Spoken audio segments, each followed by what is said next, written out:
Lynn, the next question comes from an official at the U.S. State Department, and it is largely on the same topic.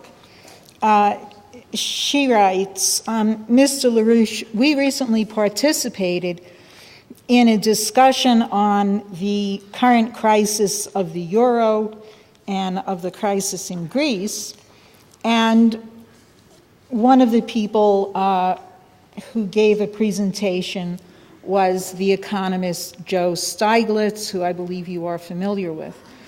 Stiglitz said that there were three ways to address the current crisis of the euro. He said that the first, obviously, was an internal devaluation by Southern European countries, basically wage and price cuts. He said that despite the fact that this is being pushed, he does not believe it will actually happen, that he does not believe that the population will stand for it.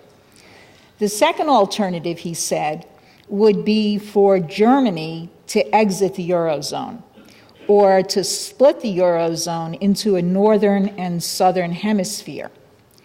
Then he went through what he said was his preferred solution, which he described as the type of institutional setup that the euro area should have had from the start, which he described as a fiscal union. He did not really go into detail as to what he meant by that. And my question to you is, first of all, do you know what he's talking about? And second, is what he is proposing a viable institutional reform? I don't know what he means when he talks about the necessary fiscal framework. I am obviously very well aware of the fact that President Obama has endorsed the Greek bailout and the cuts that go along with it, but that still doesn't answer the question of how, in fact, we are going to address this crisis. Joe Stiglitz is a funny guy. He's not unintelligent, and he does know a number of things.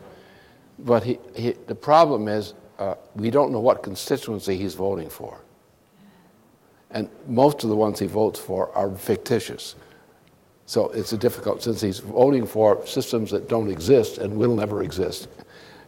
He is merely being an opportunist and hoping that he can say something which will keep the fires of his reputation alive. But he's actually intelligent enough, almost intelligent enough at least, to be able to understand what I'm saying. But he doesn't do that publicly. He does it privately only.